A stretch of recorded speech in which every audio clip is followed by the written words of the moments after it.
cantando esta vez. Vamos a cantar solamente el Salmo 119, la parte Aleph, ¿ya? Porque en realidad el Salmo 119 nos está hablando de la escritura y algo que hemos estado estudiando ya por varias semanas. Y sería muy bueno comenzar primero cantando a nuestro Señor. ¿Bien? Dani, si nos puede ayudar. Felices los perfectos al andar, los que en ley de Jehová caminan, los que guardan sus dichos de verdad y que con todo el corazón lo buscan, porque no comete iniquidad. Aquellos que en sus caminos andan, has encargado con tu autoridad que sean muy guardados tus mandamientos, que tuvieran gran seguridad, mis sendas observar tus estatutos. Entonces no me iría a avergonzar al atender todos tus mandamientos. Por siempre, oh Señor, te alabaré con rectitud de alma sin malicia. Cuando acabe yo por aprender los juicios de tu perfecta justicia, tus santos estatutos guardaré. Oh, no me dejes tú en esta vida. Acompáñenme a orar para comenzar esta clase. Bendito Señor, pedimos primeramente que su guía nos acompañe en esta mañana, que cada palabra usada en esta clase, escuela dominical, junto a nuestros hermanos, sea edificación para nuestra iglesia y que nos lleve a vivir, Señor, para usted. Como nos dirá la confesión, que busquemos adorarle a usted y nos ayude, Señor, a temerle. Entonces, Señor, oramos en esta mañana, guíe usted mis palabras y la mente, el corazón y oído de nuestros hermanos, y pedimos su bendición en nombre de Cristo, nuestro Salvador. Amén. Voy a pedir a Gerson si puede tener bien en leer el capítulo que vamos a estudiar hoy. Bien fuerte, mi hermano. Capítulo 1 de las Santas Escrituras, párrafo 8. El Antiguo Testamento se escribió en hebreo, que era el idioma común del pueblo de Dios antiguamente, y el Nuevo Testamento en griego, que en el tiempo en que fue escrito era el idioma más conocido entre las naciones. En aquellas lenguas fueron inspirados directamente por Dios y guardados puros en todos los siglos por su cuidado y providencia especiales. Y por eso son auténticos. Por esta razón, debe apelarse finalmente a los originales en esos idiomas en toda controversia. Como estos idiomas originales no se conocen por todo el pueblo de Dios, el cual tiene el derecho de poseer las escrituras y gran interés de ellas, a las que según el mandamiento debe leer y escudriñar en el temor de Dios, por lo tanto, la Biblia debe ser traducida a la lengua vulgar de toda nación a donde sea llevada, para que morando abundantemente la palabra de Dios en todos, puedan adorar a Dios de una manera aceptable, y para que por la paciencia y consolación de las Escrituras tengan esperanza. Muy bien. Creo que es un capítulo bastante enriquecedor, pero nos lleva a estudiar algo mucho más profundo de lo que muchas veces estamos considerando. A veces en el común del cristianismo estamos pensando que la Biblia bajó como flotando, sellado, con el cuero envuelto, todo dorado, y llegó así de la nada. Pero la verdad es que en este capítulo 1, el párrafo 8, nos está diciendo que la Escritura, que se escribió durante un largo tiempo, progresivamente, en hebreo, y que luego se escribió en griego, siendo la lengua en que los apóstoles escribieron, es la palabra de Dios inspirada. Vamos a ver algunos temas acá que son muy interesantes para nuestra fe, pero principalmente vamos a recordar algo que el pastor Marcelo dijo la vez pasada, y no podemos dejar de omitir. Cuando la confesión de fe hace esta declaración, lo que está haciendo es responder a algo que ya ha ocurrido anteriormente. Ya es una respuesta a alguna creencia probablemente errónea de algún sector religioso. ¿Ya? En el año 1546, la Iglesia Católica Romana en el Concilio de Trento, esta era su cuarta sesión de las 25 que tuvieron por muchos años, tocaron el tema de las Sagradas Escrituras. A lo que ellos dijeron, se declara que la edición sagrada de la Escritura se ha de tener por auténtica entre todas las ediciones latinas. Ellos se referían a la Vulgata, ¿ya? Y establece y declara que se tenga por tal en elecciones públicas disputadas o las disputas en sermones y en exposiciones. Esta misma antigua edición Vulgata, aprobada en la Iglesia por el largo uso de tantos siglos, y que ninguno, por ningún pretexto, se atreva o presuma desecharla. Es decir, que para Roma, en este momento, solo la Vulgata era la única regla de fe y conducta. Pero, mi hermano, por favor, aquí están. Pero había un gran problema con la Vulgata. No sé quiénes han tenido la posibilidad de poder verla. ¿No? Bien, la Vulgata es un texto latino, o está en latín, y entonces ya teníamos un problema que vimos la semana pasada, que no todos podían leerla, ¿ya? Pero aquí no se centra el primer párrafo de la confesión, sino que aquí dice solo el hebreo original y el griego son los inspirados por Dios y los que Él ha preservado como santos. Y entonces ellos están diciendo por sobre lo que se ha tenido por verdadero, decir, no, lo que hoy día se ha traducido es la regla de fe y conducta, y esto debe ser donde vamos a recurrir en los problemas, en las divisiones y en todo lo que ocurra. Y entonces acá tenemos un gran problema, porque las traducciones son hechas por hombres no inspirados por Dios. Y entonces comenzamos a confiar en el hombre.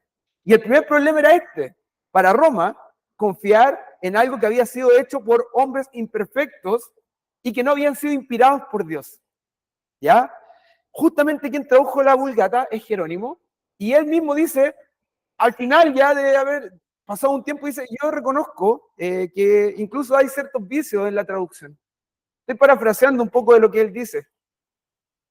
Y de hecho él tampoco estaba tan de acuerdo con lo que estaba haciendo la Iglesia Católica, porque la Iglesia Católica, aparte de tener solo este texto en latín que tenía ciertos vicios que el mismo traductor reconocía luego de, también incluía libros apócrifos. ¿Ya? Y entonces ya tenemos doble problema. Creer en algo que traía vicios y creer algo que tenía libros apócrifos. Entonces, la confesión responde, la confesión de fe de Westminster acá, y dice, solo los textos originales en el hebreo y en el griego son aquellos que han sido inspirados por Dios, en primera parte. El cristianismo siempre ha tratado de volver a las fuentes originales. Y con originales no podemos decir aquellos que fueron escritos de la misma tinta de Moisés, los profetas y de todos los apóstoles. Recordemos que Esdras y Nehemías han tenido que restaurar y el pueblo les ha pedido la ley, probablemente han perdido parte de. Pero recordemos que ellos también tenían una tradición oral. Y para un judío era sumamente importante recordar las palabras. Porque cualquiera que, hoy día yo mismo se le digo, Bully, el Salmo 23 dice, Él es el pastor. Ok, usted lo sabe por tradición oral, los judíos también lo sabían por tradición oral, por lo tanto no era fácil engañar a un judío que había sido enseñado a recordar las escrituras. Recuerden que el mandamiento era que llevaran la escritura en todas partes, en los dinteles, y ellos las pusieran incluso en sus cabezas, como veíamos la semana pasada, para no olvidarse de ellas. Y entonces han tenido que recopilar todos los textos en ese tiempo y traer nuevamente la ley ante el pueblo de Israel. Y entonces siempre volvemos a estas fuentes. Con estas fuentes no queremos decir que ellos tenían el libro de Moisés, porque probablemente ya había sido deteriorado por los mismos materiales con que ellos habían sido, pero ellos sí recordaban lo que el Señor les había dicho. Y también existían hombres que habían hecho copias fieles. Copias fieles. Ahora, muchas copias fieles, no una copia fiel, muchas. Y debían hacerse muchas copias fieles por un tema de que todos querían tener la ley del Señor. Todos querían tener la ley del Señor. Ahora, recién dije, estos textos originales han sido inspirados por Dios, y a esto los vamos a llamar los textos autógrafos, es decir, cuando yo voy y pido a un famoso, deme su firma, ese es el autógrafo, ¿bien? En ese sentido, estos son solamente los textos originales, ¿ya? Pero también vamos a tener un segundo sentido, porque si hoy día yo dijera a Carlos que tomara una foto o escaneara, perfectamente nosotros vamos a tener el contenido de... Pero en ese tiempo no teníamos ni cámara ni nada para fotografiar. Por lo tanto, existían estos hombres copistas que no estaban exentos de errores. ¿Ya? Pero el Señor en su providencia guardó a que muchos hombres también copiaran la escritura para que si el uno fallaba, en el otro pudiéramos encontrar también cuál era lo que él había dicho para nosotros. ¿Bien? Debemos recordar lo que Cristo mismo ha dicho. Si bien estos textos han tenido pequeñas variaciones, debemos recordar que el Señor ha sostenido a su iglesia, porque esta es columna y baluarte de la verdad, y por los siglos de los siglos el Señor ha recordado que el Espíritu Santo nos recordará todo lo que yo os he dicho. En Juan 14, 16. Él lo está afirmando. Por lo tanto, el cristianismo no puede dudar de las fuentes, porque el Espíritu Santo de una u otra forma trabaja en nuestros corazones para que recordemos los textos o lo que Él nos ha enseñado. Y se lo dijo a sus discípulos. La iglesia, sin embargo, enfrentaba una oposición fuerte, sobre todo la del Nuevo Testamento. En esos días era terrible. Y justamente una de las cosas que se estaba atacando es: quiten el libro de sus manos. Habían edictos de un rey, Diocleciano, que se quitara todos los textos que ellos usaban, los cristianos. Y entonces, obviamente, cuando yo le digo a alguien, no, quitémosle lo más sagrado que tiene, lo primero que voy a hacer es preservarlo.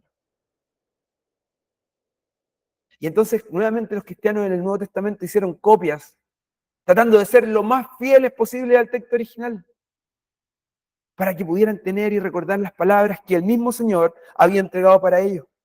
Por otra parte, debemos recordar el celo judío, como dije recién, de que ellos no permitirían que la palabra fuera quitada de entre medio de ellos. La iban a recordar, y esta tradición oral, que ellos recordaban, como hacíamos el ejercicio con la Uli del Salmo 23, iban a recordar lo que decía. Cristo en Mateo 24, 35 dijo: el cielo y la tierra pasarán, pero mis palabras no pasarán. Y entonces acá nos encontramos con una doctrina fundamental: la preservación de las Escrituras. ¿Qué sería de nosotros si no las tuviéramos? Y por eso creemos que los textos copiados han sido preservados por la obra del Señor, en griego y en hebreo. Bien, no tenemos de la tinta de Moisés, pero creemos que por la gran cantidad hemos podido llegar a tener el texto original, tanto en hebreo como en griego.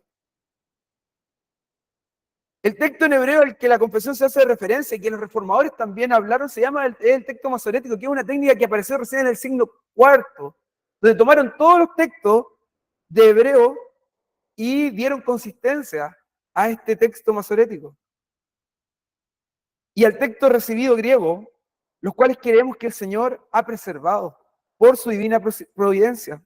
Quisiera leer algo de la SBT que dijeron en su última, creo que algunos tienen esta Biblia, la última traducción, y dicen así, sobre SBT: la SBT confiesa a la Trinidad y la inspiración e inerrancia de los 76 libros canónicos de las Escrituras, así como su preservación por Dios en el texto masorético hebreo y del Antiguo Testamento y en el texto recibido griego del Nuevo Testamento. ¿Bien? Y ellos han hecho un arduo trabajo para traer a nosotros hoy día la palabra del Señor. Entonces nos preguntamos cómo Dios ha preservado la Escritura.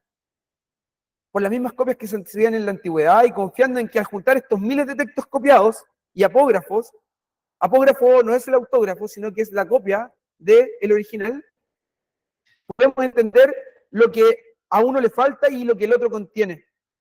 Bien, Francis Turretin, y recomiendo mucho, probablemente que puedan leer este libro porque va a dar un tratado completo de el canon, cómo se preservó, cómo él refuta a los textos nuevos, en el caso de la Vulgata, y en realidad es una teología polémica, donde va a disputar con varios puntos, y de una forma muy sabia, pero quisiera leer algo que él va a decir acá.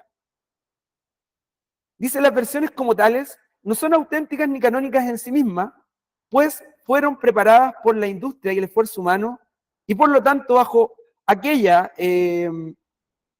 naturaleza, son propensas al error y admiten corrección. No obstante, son auténticas respecto a la doctrina que contienen, la cual es divina e infalible. Es decir, el texto de la traducción, estamos hablando del hebreo masorético y del griego, son la palabra de Dios. Y las traducciones en sí nos enseñan en forma esencial las doctrinas que contienen. Mas este no es el inspirado por Dios, y es lo que está afirmando la confesión en el primer punto. ¿Ya? Vamos a volver nuevamente a la confesión. Dice lo siguiente. En aquellas lenguas, los originales fueron inspirados directamente por Dios y guardados puros en todos los siglos por su cuidado y providencia especial. Y por eso son auténticos. Por esto debe apelarse a ellos ante toda controversia. Roma había dicho lo siguiente. Roma dijo, nosotros debemos apelar a la Vulgata. Esta traducción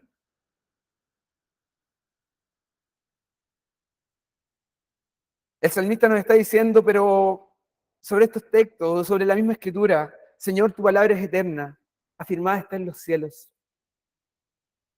Y nosotros debemos creer que la mano del Señor cuida de su iglesia para mantener los textos y para hoy día traer con mayor fidelidad cada vez más clara la escritura hacia nosotros. Y obviamente confiando en la obra del Espíritu Santo. Francis Turretin, voy a citarlo quizá una o dos veces más, dice la edición hebrea del Antiguo Testamento y la griega del Nuevo Testamento siempre han sido y siguen siendo la auténtica con las que deben probarse y examinarse todas las controversias de fe y religión y todas las versiones. Entonces no podemos acudir a la Vulgata, no podemos, cuando tengamos algún problema de no comprender, no podemos decir, no, es que la Reina Valera lo dijo.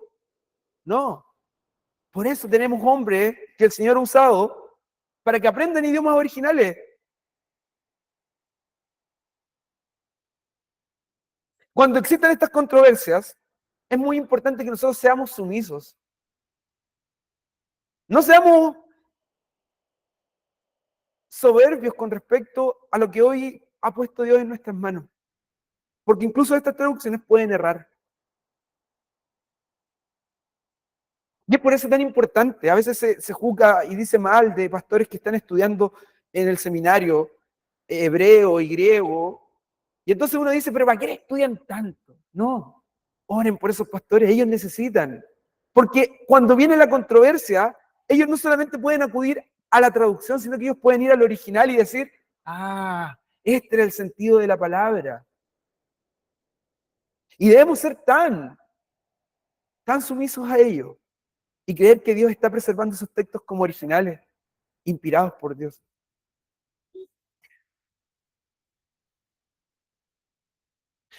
Este pastor entonces que se ha preparado puede acercarse entonces a la verdad con tranquilidad. Y a diferencia de Roma, no poner una traducción llena de errores y un texto no inspirado como la regla de fe y conducta. Isaías 8:20 nos va a decir, vamos a la ley y al testimonio. No, otra cosa. Al mismo tiempo, hay un tercer punto que la confesión nos va a decir, y que es de derecho del creyente, que él debe tener traducciones. Dios quiere que su pueblo lea lo que él ha dicho. Por lo tanto, las traducciones son muy necesarias porque Dios quiere que el pueblo lea sus palabras para gente como usted, como yo, y podamos sumergirnos en esta carta que Dios ha dado para nosotros. Y pongamos por obra todo aquello que Él quiere para nuestras vidas. Y al mismo tiempo no podemos cerrarnos. Yo recuerdo haber estado en una escuela dominical hace muchos años donde decía, no, la versión Reina Valera 1960, estaban disputando entre 1960 y 1909. No, porque la 1909 no es inspirada, decía uno. Mientras que el otro decía, la 1960 es la inspirada. Era una iglesia presbiteriana. Y mantenían esto. Y entonces lo que está diciendo la confesión es, vayan al texto original. Esas son, porque es probable que quienes trabajaron mucho en SBT, así como Casiodoro de Reina, Cipriano de Valera, y muchos hombres de la fe han trabajado mucho, no han estado exentos de errores en sus traducciones. Y debemos saberlo siempre. Sin embargo, eso no quiere decir que nosotros vamos a tenerla por menos palabra del Señor. Esta ha sido la traducción que el Señor ha permitido para nosotros. Y es lo que está diciendo acá. Vuelvo a la confesión. Como estos idiomas originales no se conocen por todo el pueblo de Dios, el cual tiene derecho a poseer las escrituras y gran interés de ellas, a las que según el mandamiento debe leer y escudriñar en el temor de Dios. El pueblo de Dios debe tener las escrituras. ¿Y cómo la tenemos? ¿La tenemos en latín? No. La misma confesión nos va a decir, queremos que sea traducida. Pablo está citando, probablemente desde la Septuaginta, una traducción, que era la usada comúnmente en ese tiempo, la versión de los 70. Hombres de Dios fueron utilizados durante el largo de los años, utilizando muchas veces la misma Vulgata, que tenía errores, sí. Y nosotros hemos sido por años edificados utilizando Reina Valera 1960, probablemente la Bully usó otra antes, ¿o no? 1909 puede ser.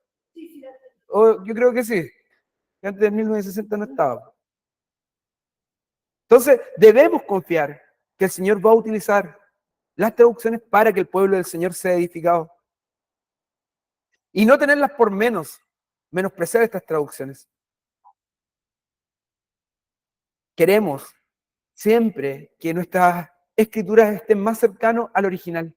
Y por eso Dios ha puesto a maestros en su iglesia, para que nos acerquen la escritura y nos den entendimiento sobre ella, el sentido que en el original tienen.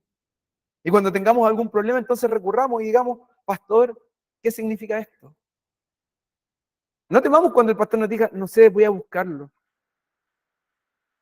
Porque obviamente lo que él hace no es ser un experto en hebreo y en griego, pero sí estar cercano para poder estudiar fielmente. Esto no se está demandando de la congregación. ¿Ya? Y estas traducciones debemos anhelarlas y saber que estas contienen todo lo necesario para nuestras vidas. R.C. Sproul, comentando la confesión en este punto, dice, la iglesia no sostiene la infalibilidad de las traducciones.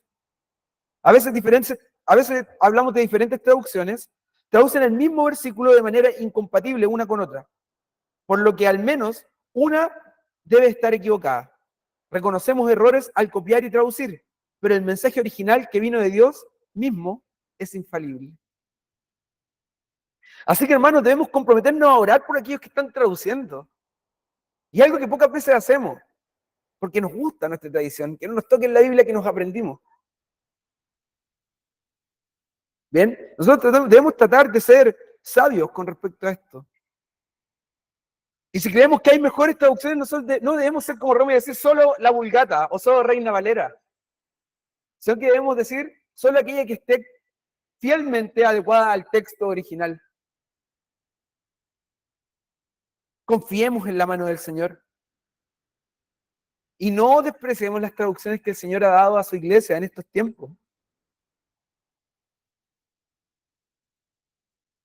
Pablo va a decir algo como esto, pero si ignoro el valor de las palabras, seré como extranjero para el que habla.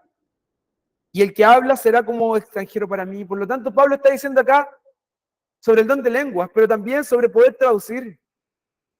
No tengamos en menos las lenguas de otras personas, porque ellos también quieren que tengamos las palabras del Señor. Y si no eres capaz de traducir, entonces no hay beneficio para la congregación. Sería ridículo que yo hoy día me parara y hablara en latín. ¿Qué beneficio ustedes tendrían? Ninguno. Y es por eso que el Señor ha querido tener su Biblia en nuestro idioma español. Y damos gracias al Señor por esto. En este último punto se enfatiza la importancia de traducir la Biblia para permitir que todos adoren a Dios adecuadamente. Si no tuviéramos esta Biblia, probablemente nosotros nunca hubiéramos llegado a entender cuán importante en diversos puntos de la Escritura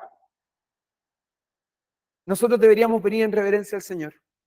Probablemente nos sería muy difícil saber que por medio del latín podemos llegar al entendimiento correcto si es que no hablamos la palabra del Señor.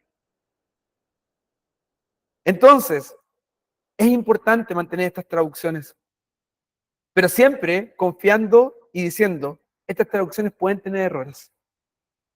Pueden tener errores.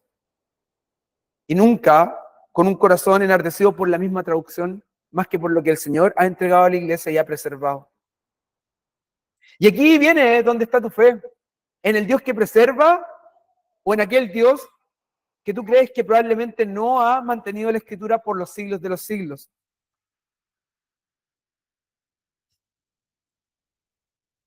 Elegir una puede ser difícil, una traducción. Quisiera citar a Francis Turretin nuevamente sobre la preservación. Dice lo siguiente: no se puede concebir que la providencia de Dios hubiese tolerado una pérdida tan fatal. De otro modo, ¿qué sería de la sabiduría, de la bondad, de la potencia de Dios si quiso que un tesoro tan preciado le fuera mostrado a su iglesia y luego hubiera sido retirado y que el corpus de la escritura estuviera hoy mutilado y despedazado? Y entonces termina con esta pregunta. No podemos creer lo que ellos afirman, de que la escritura original no existe. Esta existe y se mantiene, como leía recién de los hermanos de SBT, el griego, el hebreo del masorético y la versión griega. Y debemos dar gracias a Dios por aquellas palabras que han llegado, por aquellos fragmentos que también han aparecido, por aquellos apógrafos que el Señor ha mantenido a lo largo de la historia, incluso por aquellas guerras que se han desatado contra los cristianos que han permitido que la escritura salga de su lugar. En un momento hubo solo un texto que era usado. Y gracias al Señor, en una guerra en Constantinopla, el texto bizantino pudo salir y ser conocido por el mundo entero y empezar a comparar el texto que se estaba usando en ese momento y decir, wow, hay grandes diferencias. Y entonces comenzamos a ver cuál era lo que realmente estaban diciendo los textos originales. Y eran miles y miles y miles de copias. El decreto de Trento no solamente prohibió que se usara otra escritura, sino que también prohibió la impresión de otros tipos de textos.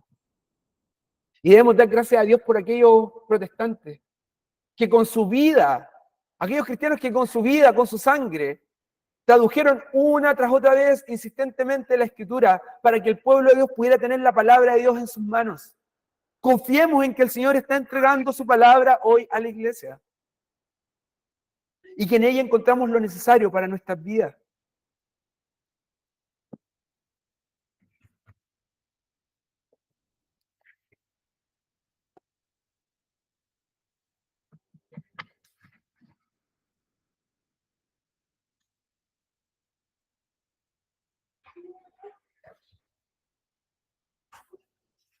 Voy a dejar eso ahí. Y entonces ahora podemos venir al Señor y adorar y decir, wow, Señor, cómo amo tu ley, cómo amo tu palabra. Y en Él tener entonces esta abundante palabra de Dios, en todos los pueblos puedan adorar de una manera aceptable y para que por la paciencia y consolación de las Escrituras tengan esperanza. De la siguiente forma, ¿cómo podríamos tener nosotros hoy esperanza en Cristo? No existe forma. El Señor ha usado a hombres muy valientes y que nos han permitido hoy tener la Escritura en nuestras manos. Y que estas, que fueron utilizadas en nuestra lengua común o vulgar, como dice, nos llevan y deben ser tenidas y leer con temor, escudriñando en ellas, para que la palabra de Dios more abundantemente en todos nosotros. Juan 5:39 dijo: escudriñad las Escrituras, porque a vosotros os parece que en ellas tenéis vida eterna, y ellas son las que dan testimonio de mí. Y por lo tanto debemos creer en la mano providencial que ha cuidado para nosotros la Escritura. Y al mismo tiempo nos llama a adorar con un corazón humilde, pidiendo que el Señor levante muchos más hombres capacitados para que podamos ver la Escritura reluciente, mucho más clara, mucho más pulcra de lo que muchas veces puede tener dentro de los errores. Y no tener miedo a esos cambios muchas veces. ¿Y si hay comentario o pregunta? Juli. Nosotros hemos visto salir el sol desde que abrimos los ojos, desde siempre, ¿no es cierto? Y el sol ha estado ahí por siempre, desde que el Señor lo creó en los primeros 7 días, que Él creó el universo. Se ha preocupado de cuidar cada estrella, la luna, todo lo ha cuidado hasta el día de hoy. ¿Cómo lo va a cuidar su palabra? Nosotros tenemos que aceptar que la palabra está totalmente conservada por el Señor. Él, en su gran misericordia, nos tiene la palabra hasta ahora. Y gracias a Él, a ese cuidado, nosotros somos salvos. Porque así como ha cuidado los astros, la luna, el sol y todo, la lluvia, todo lo que Él creó, todo lo observamos hasta hoy, igual conserva la palabra hasta que fin. Eso debe ser nuestra fe segura, de que Dios está cuidando su palabra. ¿Verdad? Yo me sumo a eso y debemos confiar. No entrar en el juego, porque la crítica textual, lamentablemente, que es un movimiento, han querido hacer pedazos en la Escritura diciendo: no, es que esto no aparece, y entonces han reducido considerablemente la Escritura. No podemos entrar en ese juego, porque su fundamento principal comienza diciendo es que probablemente no es lo que dijo el original, y han puesto puntos cómo debe entonces traducirse la Escritura. ¿Bien? Como por ejemplo, acudamos al más antiguo, pero no quiere decir que la copia más antigua sea el fiel. ¿Ok? Y que Roma también cayó en esto y dijo: entonces aceptamos la Vulgata porque ha sido ocupada por los padres, por esto otro y por esto otro. No. La que sea fiel al hebreo y al griego. Y en eso debemos confiar. No sé si hay otro comentario por acá. Entonces, Dani. Hay una, como tú decías, había cero en los copistas de hebreos, incluso llegaban a contar palabras y luego contar palabras con palabras que no son letras. Entonces, es verdad. Ser iguales, entre ellos se contaban las letras. Había una tradición entre ellos que incluso es errada, no recuerdo qué autor está diciendo esto, probablemente es Turretín también, y decía que si a alguno de los judíos se le caía, aunque sea el texto, y quedara igual, entonces para ellos era casi un sacrilegio. A ese nivel llegaba su celo, los judíos copistas. Juli. Hay un historiador que fue en la época cuando recién se escribió el Nuevo Testamento, José, o él también va a testificar de esto. Pero es judío. Se cambiaba, cuando se escribía Jehová, se escribía con 8 plumas. Era tanto el celo y la cabeza de los que escribieron la palabra que cambiaban la pluma. Porque solamente con esa otra se podía escribir Jehová, Dios. Ok, voy a tocar un punto. Hay no sé si el pastor, pero es un doctor en teología, 1 Timoteo 3:16. Si alguien puede ir a ella.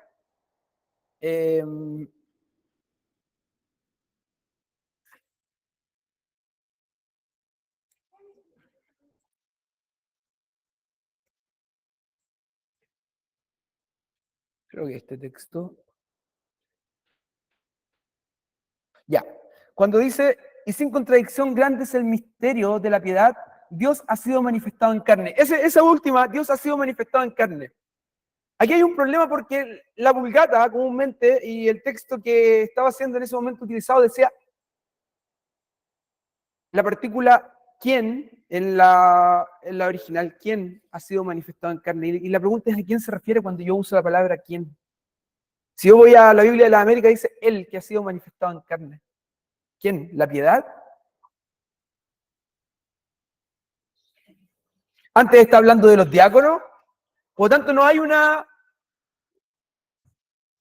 énfasis de poder saber quién es realmente. Obviamente, si yo lo empiezo a leer, voy a decir, claro, se refiere a Cristo, pero la afirmación que originalmente se hacía era: Dios ha sido manifestado en carne. Y esa es una afirmación profundamente fuerte para decir quién ha sido manifestado en carne. Y es por eso que nosotros anhelamos aquí traducciones que son mejor, para tratar de traer el entendimiento a nosotros. Y eso ocurrió por una falla en cómo escribieron. Cuando abreviaban la palabra Dios con la partícula quién o él, en este caso. Y entonces debemos tener ahí el cuidado. El cuidado. Debemos dar gracias entonces por estos hombres que traen claridad también a nosotros hoy en día y que traducen la Biblia. ¿No sé si hay otro comentario? ¿No? Entonces vamos a, como yo les dejé también ahí en la escritura, o sea, el salmo, el salterio, vamos a cantar terminando en esto.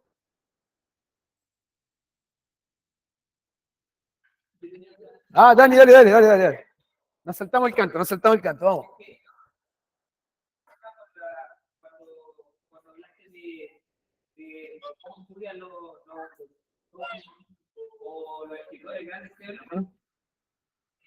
nos ayudan principalmente porque hay muchas conjugaciones o verbos que hoy en día nosotros no los utilizamos, que quizás los tratamos de asimilar, pero que cuando se traducen a un verbo que nosotros podamos conocer. Tal vez el verbo más conocido es el griego, por ejemplo, el griego antiguo era un dialecto del koiné, el griego común. Y ese dialecto tenía un verbo que era el aoristo. El aoristo es un verbo que es un verbo indefinido. Podríamos pasar como pretérito de efecto simple hoy en día, pero no completa totalmente el sentido. completo. La palabra entrega muchos verbos en aoristo. Entonces, ese estudio es porque el aoristo es casi como eterno. Ahora, en SBT, Jacob, voy al tiro. En SBT ellos dijeron: vamos a mantener el uso de itálicas o cursivas, por un sentido de que justamente no hay palabra que nos pueda ayudar a entender, y entonces cuando nosotros vemos esta itálica puesta acá, es porque ellos agregaron esa palabra, ¿ya? Para poder darnos un mejor entendimiento. Pero eso quiere decir que entonces esa palabra no fue dada por el Señor, ¿ya? Y nosotros tenemos que estar siempre en eso, pensando. Pero fue dada por estos traductores para que tengamos el entendimiento de lo que el Señor quiso decir para nosotros. Lo que señalaste en el estudio, de que Dios puso a uno igual a los que hicieron las señales, que son más sabios y que nos van a ayudar también a entender de mejor manera la palabra. No podemos, también nosotros siempre debemos estar con un espíritu humilde, como también lo señalaste, de nosotros aceptar cuando existe y que esas personas que son sabias, sí, esto es lo que se interpreta de acuerdo al original. Claro. Debemos estar siempre buscando la ayuda también en este caso de nuestros ancianos de la iglesia, nuestros ancianos docentes y también de nuestros ancianos, de nuestro pastor. Ahora, en la iglesia van a existir controversias, las necesitamos, porque por medio de la controversia el Señor va purificando a su iglesia. Y esto es muy útil, es muy bueno. Lo que no quiere decir que nosotros vamos a tener un espíritu contencioso, que es muy diferente. La controversia puede probablemente infundar en nosotros contienda, pero eso no quiere decir que nosotros vamos a tener un espíritu de pelea. La controversia viene para purificar y traer luz por los siglos de los siglos. Es así como se afirmó en ese momento sobre Cristo como divinidad y al mismo tiempo hombre, por medio de una controversia. Y tuvieron que recurrir a los textos originales. La Trinidad recurría a los textos originales para traer luz a lo que hoy día creemos. Bien. Jacob iba a decir algo recién. ¿Lo caché? Sí. Bien. No, no se escucha por acá. No se escucha lo que dice.